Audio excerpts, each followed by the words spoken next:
Have you ever heard the sound of freedom? Have you ever heard the sound of freedom? You're listening to The Flip Side with Noah Filipiak, connecting the reality of the gospel to the grit of life. You can support the podcast and pick up some sweet Flipside swag at www.patreon.com/Noah Filipiak. What is up, Flipoponami? Welcome to episode 107 of the Flip Side podcast. Today, we are going to be jumping into a interview with a couple, Beth and Mark Denison. Mark has been on the podcast before. You can check out my interview with Mark and his story on sexual addiction back in episode 76 of the podcast. This conversation today with Mark and Beth is really, really helpful. So this episode is titled Betrayal Trauma. We're going to talk about what that is when one spouse cheats or one spouse has a porn addiction, sexual addiction, and any and all of the above, and it creates betrayal trauma in the marriage. And many that are in these recovery circles know and experience betrayal trauma. And so we're going to talk through what that is and how to find hope from that. I'm going to read you Mark and Beth's bio story here in a moment. First, I want to say a quick shout out to all of our Patreon supporters. I want to say a huge thank you to those that support the podcast. If you'd like to join our Patreon team, you can at patreon.com/Noah Filipiak. It's what makes this podcast happen. It's this real. I'm part-time at my church. I'm part-time trying to do this. So if you can support the podcast in any way, it goes a long way in allowing me to be able to continue to do this. We do have a goal of weekly episodes if we get to a certain number support. So you can jump in on that, and thank you to those who already do. I seriously appreciate it. You make this podcast possible. Also, shout out to Angry Brew. I have my Ninja Turtle mug today, not my Flipside mug, but got the Angry Brew going on in there, fivelakes.com. You can pick up a bag of Angry Brew or Chris's Blend. Use promo code FLIP, and you will get 10% off your order. Let me read you Mark and Beth's bio, and then we will jump into our interview. Mark and Beth Denison have been married 41 years. Though raised in Texas, they now live in Bradenton, Florida, where they're near their son and grandson. Dr. Denison was a senior pastor for 31 years, a church planter, and a university board chairman 3 times. He also served as chaplain for the Houston Rockets NBA franchise, is the author of 12 books, including Jesus and the 12 Steps, Porn in the Pew, and his newest release, Advanced Recovery. Mark's training in recovery work includes a master's degree with a focus on recovery. He's a trained PSAP and member of the American Association of Christian Counselors. Beth Denison has been working with women for over 40 years. She has been a church women's ministry leader, mentor, and popular speaker. Beth is a certified life coach, an APSATS certified partner coach, and AASAT certified partner recovery coach. She is author of the 12-week recovery guide for spouses, and is co-author of Couples Recovery Guide. In 2017, Mark and Beth launched There's Still Hope, which provides one-on-one coaching, a 90-day recovery program for men, and 11 weekly recovery groups. Their website is there'sstillhope.org. We'll make sure we have that in the show notes as well. And you will discover they have groups for men, they have groups for women, spouses that have been betrayed, and they have couples groups. They have a new couples group starting up this January. So let's jump into this vulnerable, helpful, grace-filled conversation that leads us towards healing and hope and out of the pain and confusion that comes from betrayal and betrayal trauma. Here we go.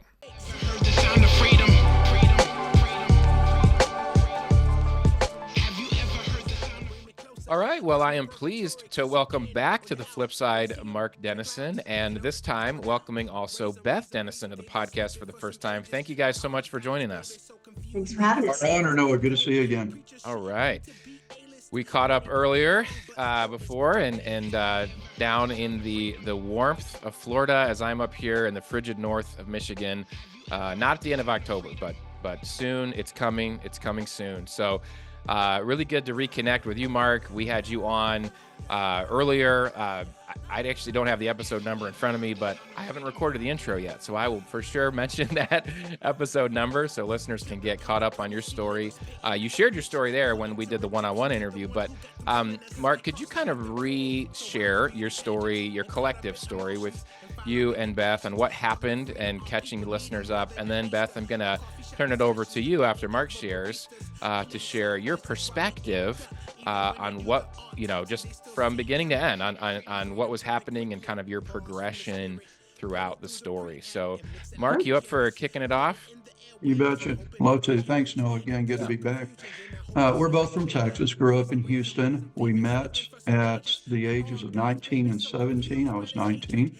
I was a student pastor in a small church in Houston, and when Beth began to attend church, I'd not been raised in church, but came to Christ as a teenager through a bus ministry, and then became a youth pastor as I was kind of working my way up through the ranks, so to speak.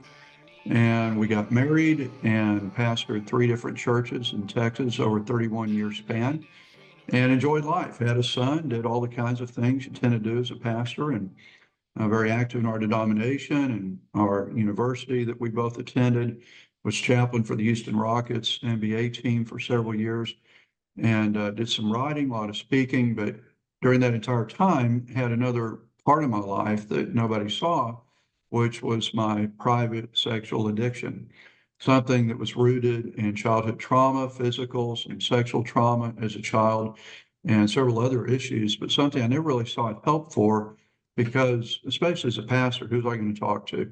Mm-hmm. And so I hid in the secrecy for so many years, and Beth could see different snippets of it here and there, and I would take stabs at recovery and therapy, but never really got serious until she saw something on my phone that I just couldn't explain away. So I finally got into recovery through 12-step programs and therapy, did a full clinical disclosure, told her everything.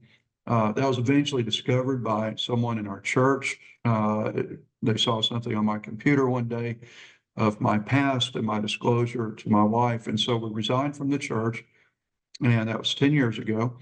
We moved to Florida because our son lived here.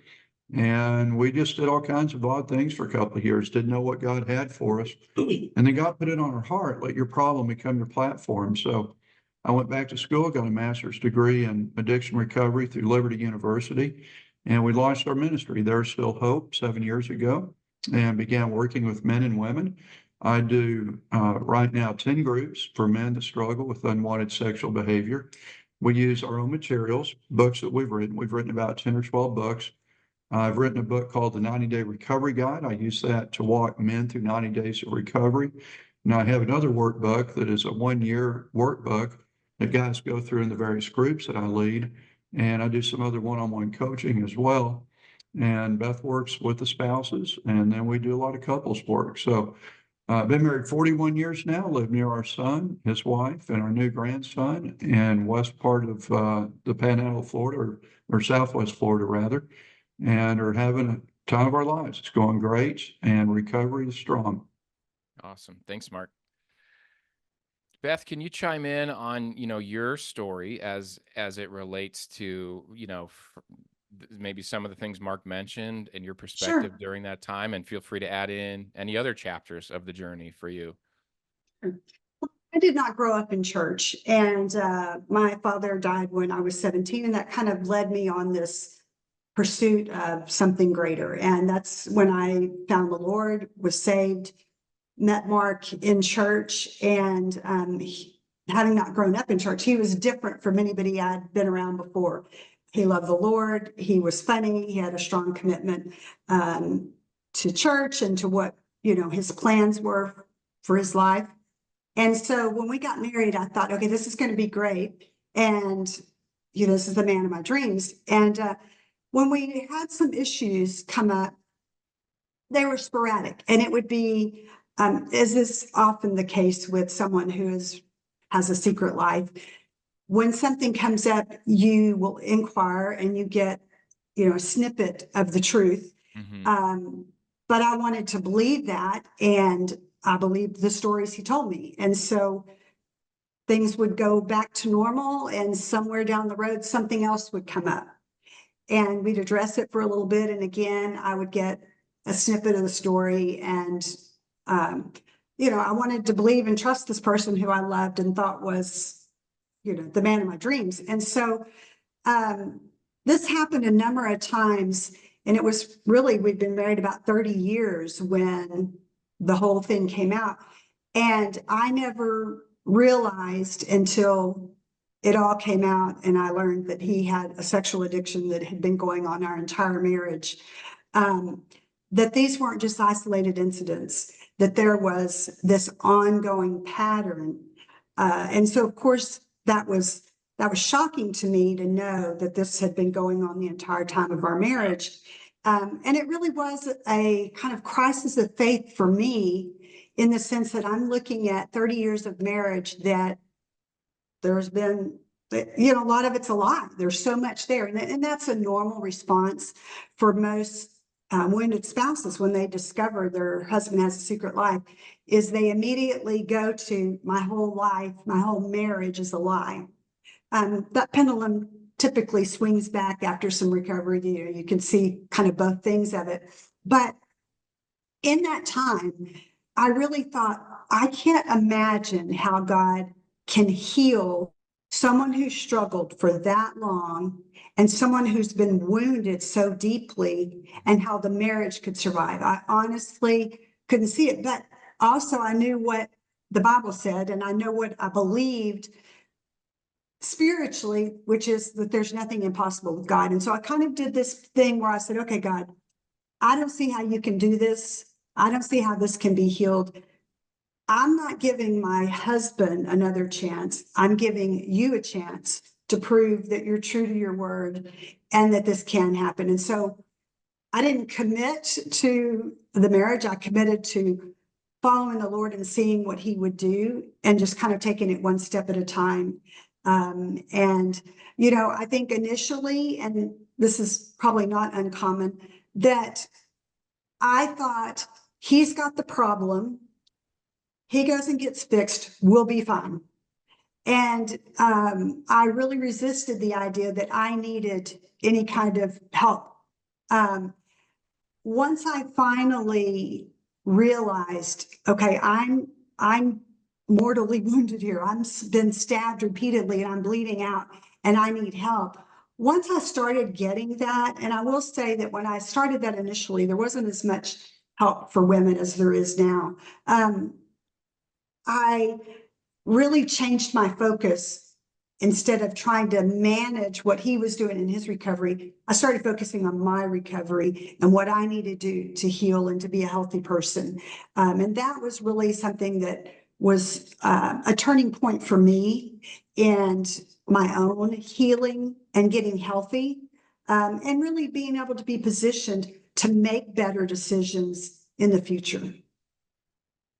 Thank you. I'm going to go back, kind of rewind a bit in your story for people listening. I think a question that often we run into is, and again, and I said this in the show intro, or I will be saying, I want to acknowledge that sometimes women cheat on their husbands, and sometimes it can go in that direction. But clearly, in your guys' story and in the Beyond the Battle guys I'm working with, the guy has been the betrayer, or whatever word we want to use there. So I'm just I want to preface that and kind of why I'm using some of this language. But so the question of should a wife leave their husband in a situation where sexual addiction is found out, and perhaps is there, maybe you could, either one of you or both of you could talk about, is there, when I think of sexual addiction, I think of pornography addiction, and is sort of one layer. There's another layer of infidelity, of like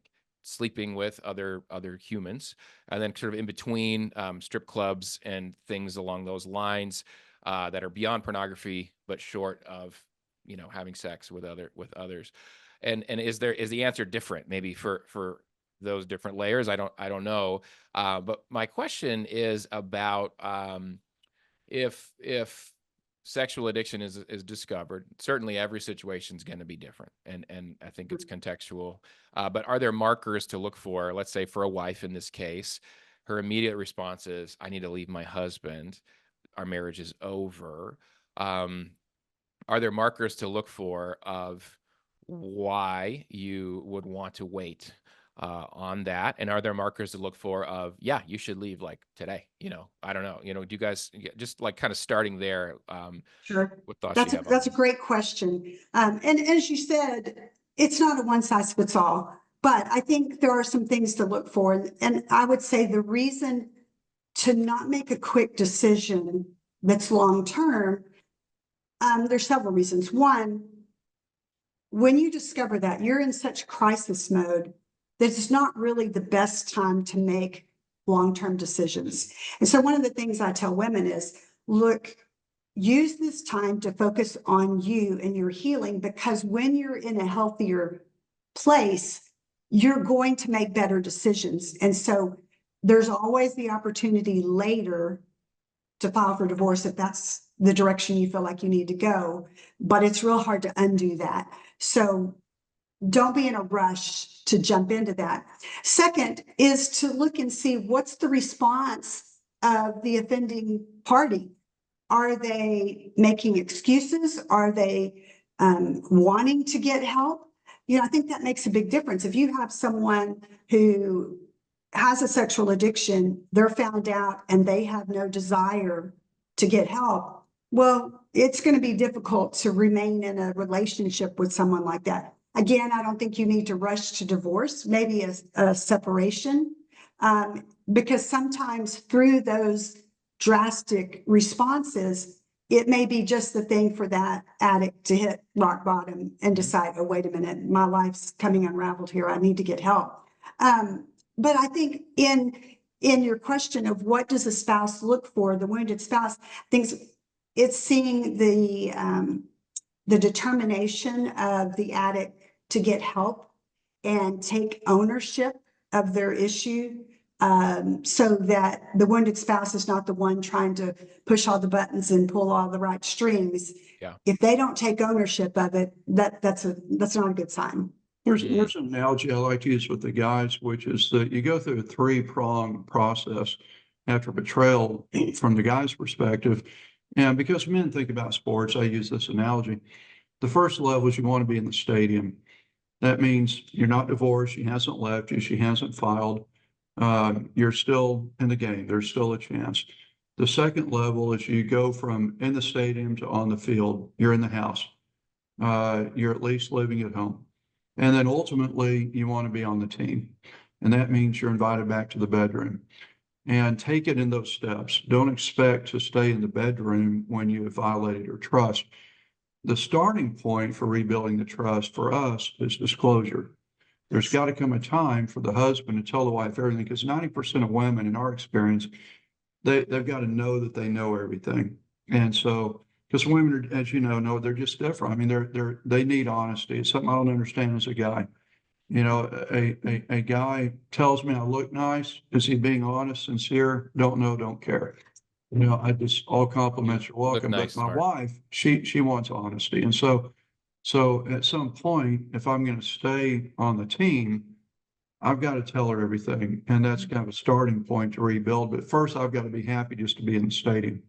Yeah, there's something, Noah, called the intimacy pyramid, which at the top, if you imagine it in layers, at the very top is intimacy, which is what we want in a relationship, what God wants us to have. But the foundation of that pyramid is honesty. And if you don't have a baseline of honesty, what comes next is safety. And you're not going to feel safe in a relationship. You're not going to be open and vulnerable. There's not going to be trust. And if you don't have those things that build up to intimacy, it's going to be difficult. But that foundation is honesty. And so for a spouse that has been wounded, she wants to know her world's been turned upside down. You basically just threw a 10,000 piece puzzle at her, called her life. And she's trying to put the pieces together to figure out what's the picture really here. So she needs all of those little puzzle pieces to try to make sense of her world that's been turned upside down. And honesty is that key component. One of the so I hear honesty as one of those markers. So the guy, or the betrayer, the being willing to be fully honest. I heard you talk about taking ownership, Yes, versus like the opposite of taking ownership is making excuses, right? Or maybe minimizing things like yes, that. You talked about taking initiative. I really like that, where and again, I'm bringing these up as signs, markers for the wounded spouse. If they see their husband doing these things, that's a good sign. And I would think too, Mark, I think you working with the guys I work with, these are some similar things we're looking for from guys too, right? Like, is the guy taking initiative? Does he want to change? Versus, Beth, what you said, the wife feeling like she has to pull the strings, she has to get him. And is that not a part of can't think of the word in abusive relationships. There's dependency, codependency, things like that, where the one who's been abused or betrayed in this instance, taking responsibility as if it's their job to fix it, for example, versus the guy, the betrayer, saying, I'm taking initiative. Like, I'm doing these things. So I'm just kind of summarizing sure. some of those markers that we would be looking for. Is there any other markers that you might look for on a day when it's first talked about, a day when it's first, where it's first found out, where someone, so for example, one thing that I will say is, if it's porn, if a guy looked at porn this morning and he feels really guilty about it, and then he goes and shares with his wife, hey, I just heard this podcast and I'm supposed to tell you this. I've been looking at porn for 20 years and I'm so sorry. I'll never do it again. Like, don't believe him. He's gonna do it again. Like, what you need to hear and what I need to hear is that he's taking steps to change those patterns. Like, this is a pattern, it's an addiction, right? So that's just, it's one of the markers for me is, have you taken steps? Are you doing things? And maybe you don't know what to do yet, but you're taking steps to make changes, not just going to your spouse and saying, I'll never do it again. Because it feels like that's the cycle of betrayal. It's like, I'll never do it again. I feel bad. It's like, Right. yeah, you will, unless you change like a lot of Yes. things and do the work, right? Yeah, one of the things I say, Noah, to the women I work with is don't trust their words, believe behavior. There you go. Behavior is the truth teller. And so if they're saying, I'm willing to do anything to save our marriage, I'm willing to do anything to prove this to you, I'm willing to do, and then they don't do anything, it doesn't matter how convincing they were in their words. For someone who carries on a secret life, they have to be very good at deception and lying. And so their words don't carry weight. That's the price you pay for having lied. And so I tell the women, don't listen to their words, watch their behavior. If you want to know if they're being truthful and honest, watch their behavior. We have a guy in one of my groups that is a marathoner. He just flew from Nebraska to DC to compete in a marathon the other day. We were talking about how when he looks at the other runners as they're getting ready to do a marathon, he tries to figure out, okay, who's going to be my competition here? Who looks like a marathoner? He said, I can't tell. I mean, no one shows up to a marathon that's 200 pounds overweight. I mean, they're not going to be there. They Right. all look the part. They're all dressed right. They look right.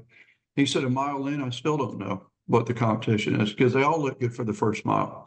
He said, but by the fifth and seventh and eighth and 10th mile, I know who my competition is.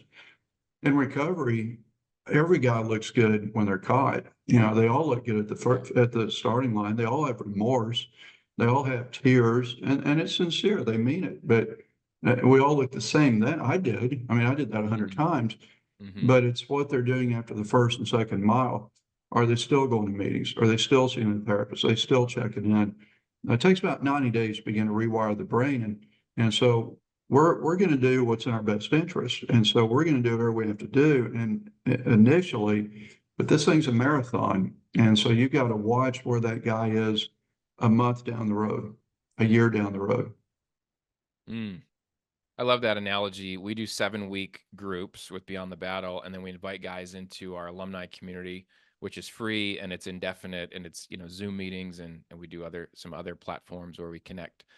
And man, I tell this to guys all the time. I love that analogy because it's like you can't do 7 weeks and think you've graduated.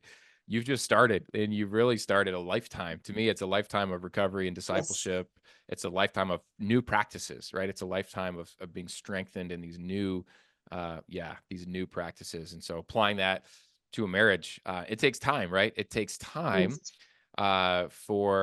and I want the guys to hear that it takes time for your wife to see a long time. And I know a lot of guys, they want to hurry that up and they get frustrated that it's taken her so much time. I think not realizing what that feels like to have 10,000 puzzle pieces thrown at you, right, of your life. And for wives to hear it's okay for it to take time, right? You don't have to hurry, the process. In fact, you need it to take time to be able to really see that Right. that this is a lasting change that he's making. I wanted Beth to figure out her own recovery in a couple of weeks to fix the damage it took me 30 years to create.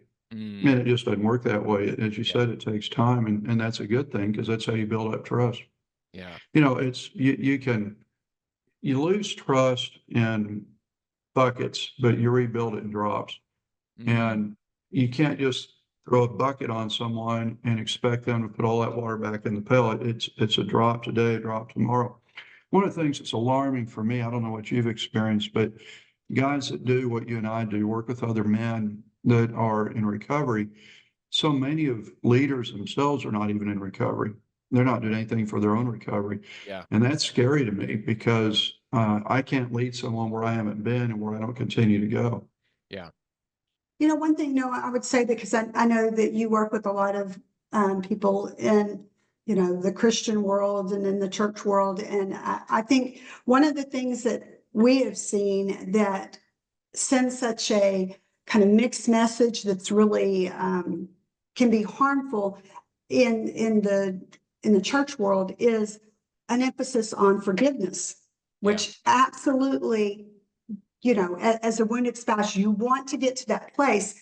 But I think there's a lot of confusion about what that is and what it's not. And unfortunately, when a couple goes to see someone in their religious community, their pastor, whatever, and the offending spouse is upset because there's not trust yet, unfortunately, often they get the message, well, she just hasn't forgiven. Her issue is she needs to forgive. That's a really bad and destructive answer because the problem is not forgiveness. Forgiveness is not the same as trust. I can completely forgive someone, but that doesn't mean I'm going to trust them. It doesn't mean it's even healthy to trust them. Right. There's a big difference, but I think unfortunately in the religious community, there's a lot of mixed messages there, and it can be very damaging to the wounded spouse to be told, okay, your problem is you just haven't forgiven. When the issue is really they're just not to a place of trust yet, and forgiveness is not the issue.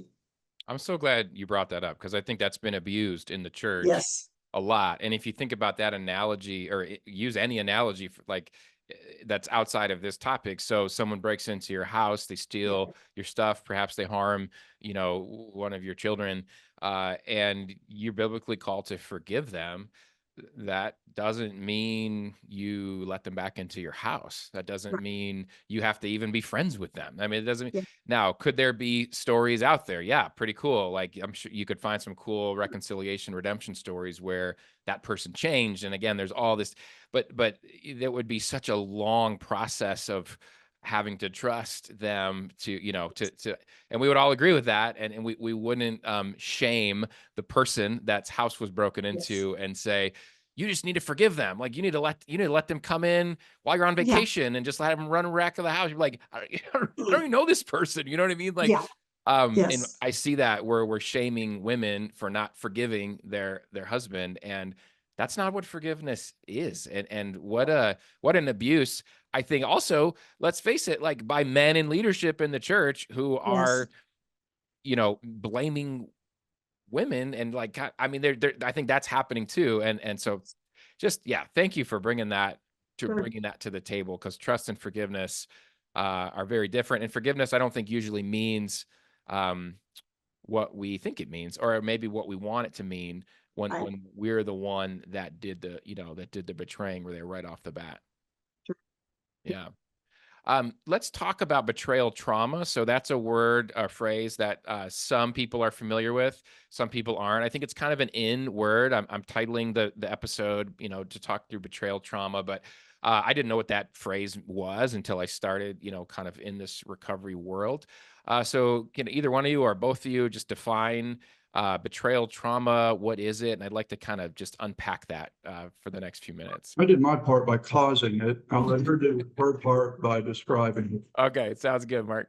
Well, I think one of the easiest ways to describe it is to use the comparison of the PTSD that, say, a soldier would experience after coming back from war.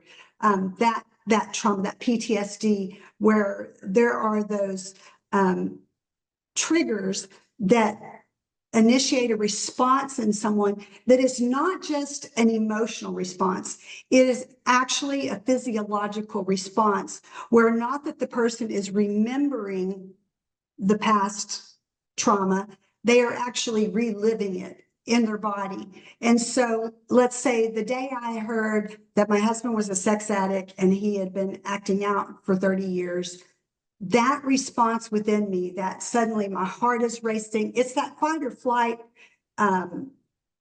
just normal response that God's created within us. But the way we're created to is we have that response, we deal with the initial thing, but then our body goes back to a normal state. Well, with the trauma response, it's happening over and over and again, because I'm in a situation that is constantly feeling unsafe to me. So my body is staying in that fight or flight or freeze response, which affects so many things, which affects, when your body goes into that, the digestive system slows down and stops, because you don't need that in the moment. Your heart is racing, all of your blood is rushing to your extremities to prepare you for action. When we keep cycling in and out of that, a number of things happen. One, we're not thinking clearly. Basically, our prefrontal cortex, where all our logic and reasoning is, goes offline, because that's not what you're needing in the moment. In the moment, you're needing to run for your life or fight for your life or whatever. And so women who are experiencing this from having gone through the betrayal, they talk about all of these symptoms they're having, where they can't think straight, they can't sleep, their heart is racing, they're having panic attacks, they're lashing out, they're in this hypervigilant mode of always looking for, is my environment safe? Is my marriage safe? It's just all of these symptoms that are a result of the trauma, much like, again, like a soldier coming back from war, who certain things set it off and they're right back like they're in the middle of war again. That's what's happening to a woman who goes through the betrayal trauma. Mm. Now, you mentioned those triggers, and Mark, maybe you could speak to some of the guys when their wife gets triggered. What would you advise, a guy's reaction to that be? Maybe what's a positive example of a reaction you'd advise guys to react when their wife is triggered, versus perhaps a negative response, that a guy could have to their wife being triggered. And maybe, Beth, first, a trigger could be anything, could be something the guy did, like there could be a slip up or something that triggers, but it also could be, I know, a guy goes to a certain part of town that he used to frequent as part of his acting out, and then that's a trigger, even though he was just going to like a Bible study or something like that, right? That could be a trigger as well. Yeah, it could be a thought she has in her head. It could be him glancing down at his phone innocently. Yep. It could be any number of things, but it's in that moment she's suddenly feeling, again, like I'm in the middle of something unsafe, because she's again reliving when all of this came out. And I think it's important to know for the wounded spouse, this is what's happening, so they understand from the physiological, perspective what's happening, and then how to recognize those. And I work with women on how to prepare for them and what to do in the middle of them. But in terms of the guys responding, I'd like to hear what you tell the guys. Yeah. It's important. Well, I tell them, tell your wife, just get over it. And then when you wake up from your coma, um, the the big mistake guys make is that they get caught up in the moment. They become factual. They become Perry Mason. They become defensive. They start saying, "Wait a minute, I didn't do anything wrong here. Why are you acting like I did?" And so the worst thing they can do is blame their wife. The best thing they can do is own it. And the analogy I use all the time is that if I hit you on the thumb with a hammer and you say an unkind word or a word that's inappropriate, that's on me. You know, I'm the one that caused the pain. That's going to be the natural reaction. Of course, she's being triggered. Of course, she's doing things that don't sound reasonable to you in the moment, but you're the one that caused the environment. You created this. So you've got to own it. You've got to live with it. That's choices have consequences. And you're going to have to deal with that for a while. You created this environment. Whether you're right or wrong in the moment does not matter. It's a situation you created, so it's something you've got to own, and you've got to give her lots of space, lots of time. You know, one of the things I tell guys when I have the opportunity to speak with guys about that, when your wife is responding from a trigger and she maybe lashes out in anger or whatever, instead of looking, as Mark said, looking at that moment, look at the bigger picture. And the best thing I tell guys, because especially in early recovery, they're still dealing with shame. They're still dealing with, you know, their own issue. And they're not necessarily to that place of being able to be empathetic. I'm like, okay, if nothing else, memorize this line and it will serve you well. I'm sorry. I know I caused this. What do you need from me right now? Like I said, just memorize it and parrot it for now until you get it internally. But that is the best response when your wife is triggered. I'm sorry. I know I caused this. What do you need from me right now? We like to gaslight, you know, we like to say, you know, why are you acting so irrational? What's wrong with you? I can, and the problem with that is that's what we said in our addiction for so many years. Yeah. And we would defend ourselves the exact same way. Yeah. And so even though we're right factually, I mean, Perry Mason would be proud, but just because we're factually accurate in what we're saying, the problem is we're re-triggering the trigger because we're causing her to think, that's what you said when you were acting out. Yep. And so that's a person convinced against their will remains unconvinced still. And so if I'm trying to convince her on a logical level for something that's an emotional response, then I may not wake up tomorrow. Nice.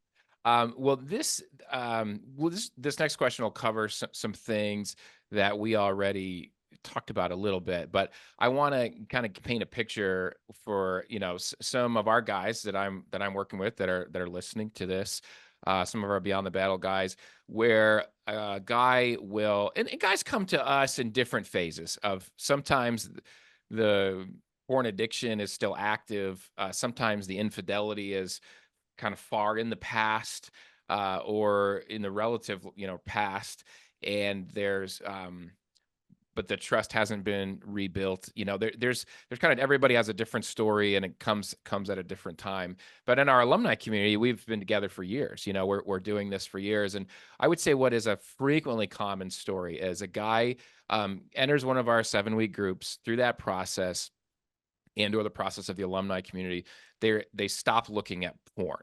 And so whether or not there was infidelity at one point or another, it's a mixed bag.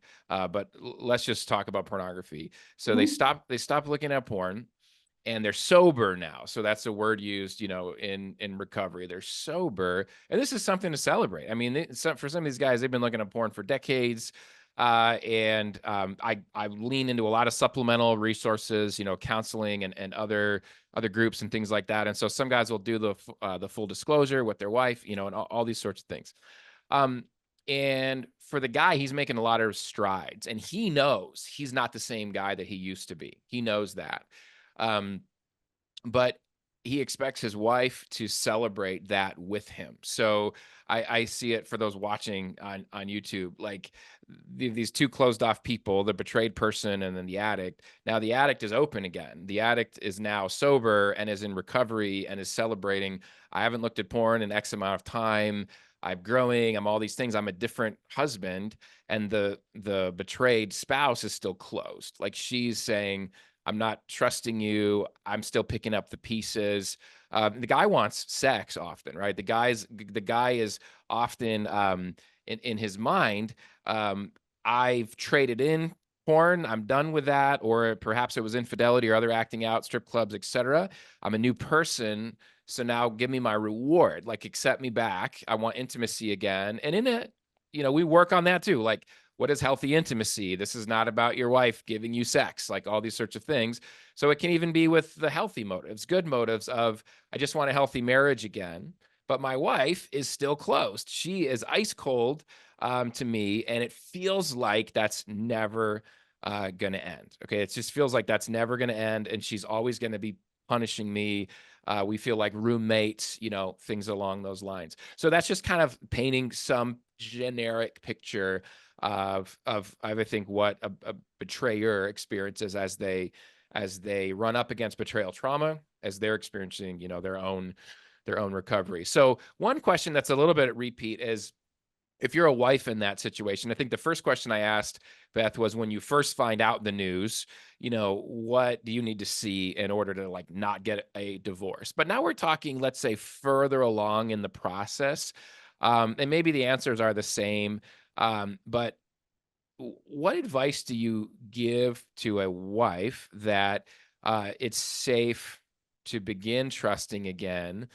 And is there stages to that? And what might those stages look like? And I want to preface it by saying, I'm not saying wives should jump back into trusting. I'm not saying anyone listening, like, yeah, wife, you need to trust your husband again. I mean, I think she needs to take as much time as she needs. Though a second question layer to that is, what is the recovery work that a wife needs to do? Because I don't think it's healthy for her to stay ice cold for decades, right? If her husband is actually changing and making changes. So that's kind of a lot at once, but I'll try to just kind of make it concise here. What signs would a wife look for in their husband that she can start trusting him again? And are there stages, perhaps, to what that might look like to keep the process safe for her? Sure. I would say a couple of things. It does look more like stages. And yeah, you're going to be looking at a lot of the same things. Are they being consistent? Are they doing the things they say they're going to do? Are they following through on their own? Are they owning their step? Do they continue to do that? And there's a difference between sobriety and recovery. So just because they're not looking at porn or acting out, it doesn't mean that there is real recovery work happening.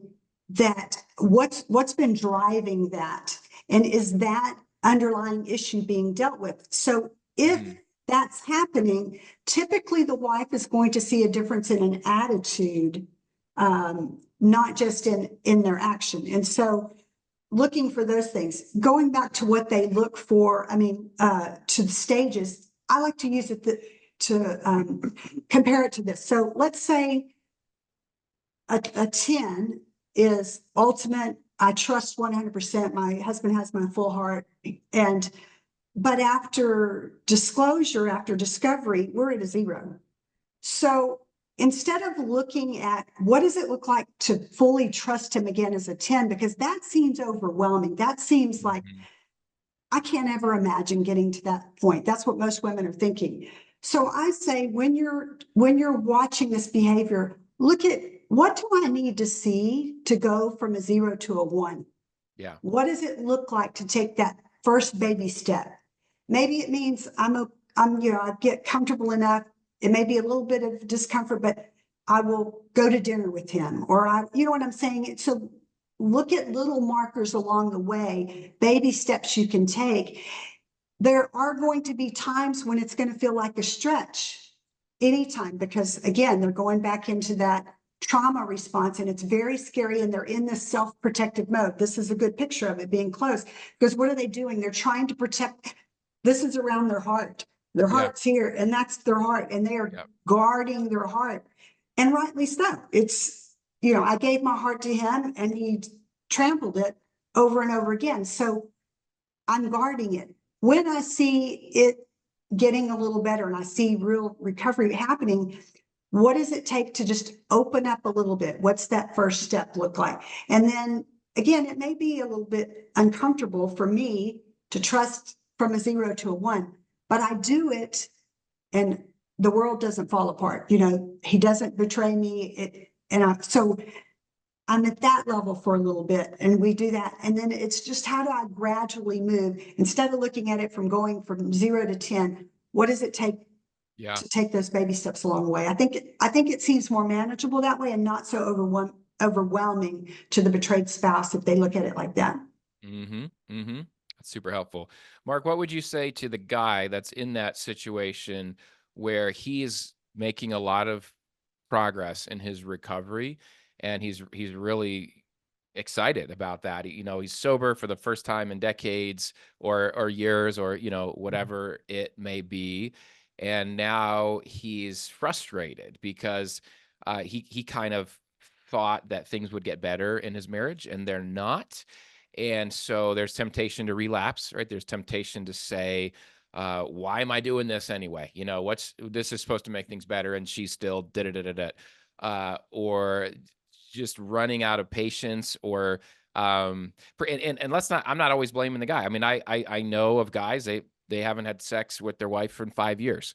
You know, and every story is different, but that can be challenging to be in where the guy's sober and he's been in recovery and that's just where that's where she is. And so just advice for a guy in that situation that honestly is, some of them are going crazy. Like they're getting really stuck and frustrated because they want this intimacy back with their wife. It's not there. Now they're getting resentful towards her. And that downward spiral is starting again. So I know, you know, a lot of guys probably in a similar spot. What kind of counselor advice would you give them? Thanks. One is the last book I wrote a couple of years ago is called Recovery Rules. I have 100 rules of recovery. One of those is if you get well for anyone but yourself, you're not really well. So I remind them that this sobriety thing is not for your wife. It's not for your intimacy at home. It's for yourself. You're wounded. You're messed up. You hurt yourself more than anybody. Get well for yourself. And so the focus of recovery is always got to be on yourself. You got to do this for you, not to save your marriage. If she stays with you, if y'all become intimate again, that's great. But you can't control that. Serenity prayer, focus on what you can control. The other thing that I point out to them, because when they talk about intimacy with their wife, you and I mean one thing, they mean sex. And I remind them all the time that sex is not a need.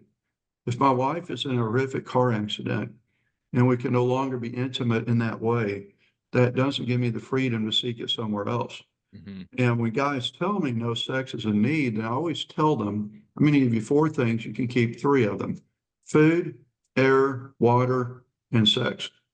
Because you can make it a little while without the other 3, but you can't make it very far. And if you have to give one back, it's going to be sex. It's not a need. And until you are sober in the midst of difficulty, you're not really sober. You think you're sober, but you're not. I mean, you're not sober until you're really tested. And you never know until you're tested. So don't see sex as a need, and always do it for yourself. I've got a guy in one of my groups, 23 years since he and his wife have been intimate on a sexual level. And he tells the guys in the group all the time when that comes up, look, this isn't easy. It's not what I wanted, but it's what I created, and choices have consequences.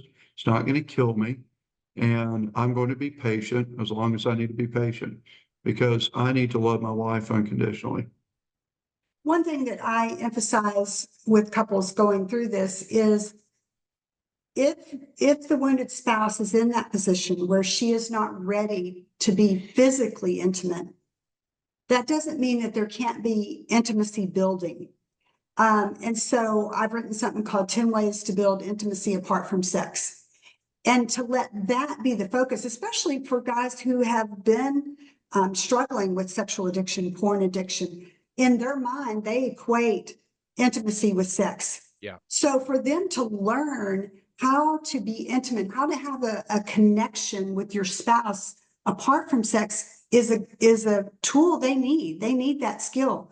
And for the wounded spouse who's not ready to have a sexual relationship, how can you still feel close to this person? How can you start building that? Looking for ways to foster intimacy on an emotional, on a spiritual, on so many different levels, intellectual, other than just the sexual component.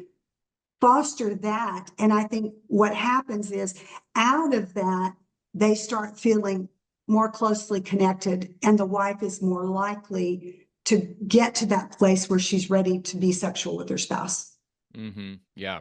And for the guy in that process to not equate, okay, there's some relational intimacy here, and perhaps we're, I don't know what, cuddling or something, that means we're going to have sex. And if we don't, right, like that's a huge momentum killer, right? Because then she's triggered again, and he's, he's mad again. And I think that's so important, like what you said, for the guy to continue to separate those two things out. And that mindset is what got the guy into this problem to start with, right? I mean, so that mindset has got to go. And it's difficult.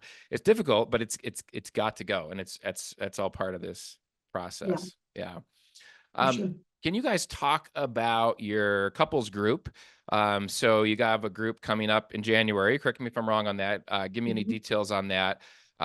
And then just talk about like what that group looks like, what the couples group, what do you do? What does it look like? And kind of a sub question is, again, my context is guys that are like ready, chomping at the bit to do this type of work with their wife, with some wives that are skeptical of, Beth, perhaps maybe like what you said, why do I need to do any work in this area? It's him that has the problem. I'm pretty good to just stay distant. He did this, that sort of thing. So maybe some advice, like what is the couples group? What does it look like? And then perhaps some advice for a skeptical wife that is not sure she wants to engage in this process, or that it is something that would benefit her. Let's check the first part. We screen the couples because it's not for everybody. If they're not growing in their individual recovery, and if they're not in a pretty good place together, then it's not good. We do groups both in person and by Zoom. Zoom, we limit it to about 6 or 7 couples. We've written a book. It's 52 weeks of exercises for couples. We focus on 12 of those within the 3-month group, meets by Zoom starting in January for 3 months. And again, it's only for couples that have made some progress. They're not at the very beginning point of recovery. We've had those couples in the groups before. It's very entertaining, but it's not very helpful because the whole group turns on them. And so it's got to be a healthy dynamic. And then we talk about some very practical principles that help build long-term intimacy, things like communication, putting up healthy guardrails. We go through 12 different lessons. But Beth is really good at figuring out who's a good candidate and who's not. Yeah, we talked about that baseline of honesty, and if they've not done some kind of disclosure, if there's still a lot of unknowns there, and the spouse, the wounded spouse, doesn't really know what her reality is, then it's very difficult for her to take that next step of trying to build a relationship. And so if you throw a couple like that into the group when they don't have that foundation yet of truth and honesty, then it's not going to go well. So we do screen for that. And I do look for that. What have they done? Where are they at? Are they to that place? For the wounded spouse, I would say, look, you're taking baby steps. This is part of it. We're not asking you to commit to renewing your vows at the end of the 12 weeks. We're just asking you to take the steps of rebuilding. It's a long process. I wish in 12 weeks we could check it off and go, hey, we're good now, but that's just not practical. It's a long journey. But the value of being in a group is one, I think it's good for both parties to see that some of the things they're wrestling with, all the other couples are wrestling with too, and it normalizes it. And for guys to see that other guys are doing that and how their wives are responding, I think it kind of broadens their view of what this looks like and where they are in that picture. I'm looking at your website. You have spouse groups as well, which looks like that's for women who've been betrayed, Yes. and it's just a group of women. Could perhaps, I don't know, tell me, could that perhaps be maybe a first step for some women that may not be ready for a couples group? What are those groups like? Sure. And that's where we look at the betrayal trauma and what it does to them. And I think there are the topics that we look at are the things that wounded spouses are going to have to navigate to get to the other side of this.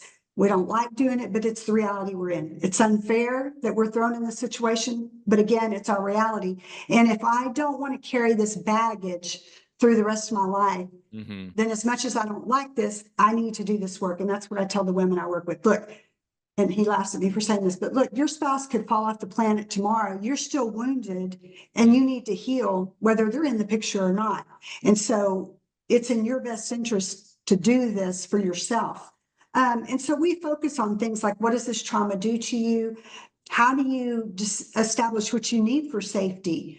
Both personally and in the relationship, how do you communicate that in a healthy way? How do you deal with those things like fear and control and anger and sadness? And how do you process those things in a healthy way so you're not avoiding them or stuffing them, but you're also not building a tent and living there? How do you work through those things so you can get through to the other side? How do you have healthy boundaries? What do those look like? How do you determine that? How do you set those in place? How do you communicate them to your partner and what you need? How to speak up for what you need? Those are the kinds of things that I help women to walk through it. I talk about you're getting tools that will help you in this journey. Again, it's 12 weeks. You're not going to be to the other side in 12 weeks, but you're gaining tools to help you in an ongoing way. Now, she mentioned that the spouse could, what'd you say, fall off the planet? Yes. Well, we've never seen that happen, but it could. Nice. Are we getting into flat earth theory here? Sorry. Yes. Love it. That's super, super helpful. Well, let's wind this down. And so there's stillhope.org is your guys' website. That's where people can find men's groups, women's groups, the couples groups, and lots of just some other really great resources. Kind of what's the final word you want to say? What have we missed? What do you want to say to men, to women that are in this betrayal trauma cycle, that haven't gotten help yet? What's the last thing each of you would like to say to them as couples or as individuals? You go first. You can't do this alone. You need help. You need a coach. You need a mentor. You need someone that's been there. And I don't trust someone that hasn't been there, even though they may have great credentials. And that's why Beth is so good at what she does. She's fully credentialed through APSATs and other coaching. And it's brilliant, but she's also lived it. And so my advice is don't try to do this alone. Mm-hmm. One thing I would say to women is there's still hope that God can do the impossible. And I look at how difficult the journey is to get to this point. But let me tell you, if I had given up, I would have missed the best part. Like the best part of our life is now. Yeah. And as difficult as it was to get here, I think about what I would have missed if I had thrown in the towel thinking there's no more hope. And so I encourage women to give God the chance to prove that there is still hope. You should name your ministry that. That's good. We thought of that. Yeah, we were sitting in a car one night and I came up with all these ideas for name of ministry, and she came up with There's Still Hope, and it was over because this was this her story, is just to believe that there's still hope. Love it. Well, thank you guys both for coming back on, and listeners that are listening, check out these groups. I mean, don't do this alone, and just thank you for your story. Thank you for being vulnerable and sharing it with us as listeners, and being in a place where you're leading others towards hope and towards healing. So thank you, Beth. Thank you, Mark. Thanks so much for joining us on the flip side. You're welcome. It's our honor to be with you as always. Thanks for all you do. Heard the sound of freedom. Have you ever heard the sound of freedom? All right, welcome back. Again, there's stillhope.org. We'll have that in the show notes as well. Highly encourage you, if you are dealing with betrayal trauma in your marriage, to look into the couples group starting this January. If you are a wife, spouse that has been betrayed, to look into this spouse group that Beth is leading that's for women only. And if you're a guy, to jump in with Mark to the men's group. There's also one-on-one work that Beth and Mark can do with you. So check out their stillhope.org for that. And let me tell you, there is still hope. Man, the growth that I've seen from our guys and Beyond the Battle, beyondthebattle.net, if you want to jump in on our men's groups and men's community, has been amazing to see the growth. That there's so much hope. There's hope to be free from pornography. There's hope, and I should mention this in the intro, and I forgot. I know women are struggling with pornography as well. I know women also cheat on their husbands. Talking about Mark and Beth's story, we're focusing on men as betrayer, woman as the one betrayed. I certainly know it can happen both ways, and hopefully you've been able to glean a lot of helpful truths from this as well. But I just want to say there is hope for you. Do the work. Don't isolate. Seek out for help. You can't do this alone, just like Mark said at the end. So there's stillhope.org, beyondthebattle.net. Jump in to community. It is essential. It has saved my life. It has saved my marriage. It can save your life and your marriage, and in the process take you so deep to the heart of Jesus that you will look back, like Beth said about your marriage, say, this is the best season of our marriage we've ever been in. I can testify to that with my wife and I, 20 years into marriage, as well as in my relationship with Jesus, and in just the level of vulnerable community that I have in my life. So join the party. And thanks again for listening. Thank you to my patron supporters for making the podcast possible. Anyone else who wants to jump on would be just greatly appreciated, and honestly greatly helpful on the financial end as well. So thank you, and I will see you next time on The Flip Side. The Flip Side with Noah Filipiak is a Beyond Ministries production. Copyright Noah Filipiak. www.noahfilipiak.com. Theme music by Kyle Lake at K-Lake Music. Used with permission. Please leave a review on Apple Podcasts and subscribe wherever podcasts are found. It's time to bring me closer. There's no purgatory, cause you're in or you're out. When you see them in the clouds, then you know it's going down. Raise them, raise them, raise them. They've been sleeping for some ages. Now all God's babies so confused by this hatred. Pulpit preachers shouldn't aim to be A-list. Money probably long, but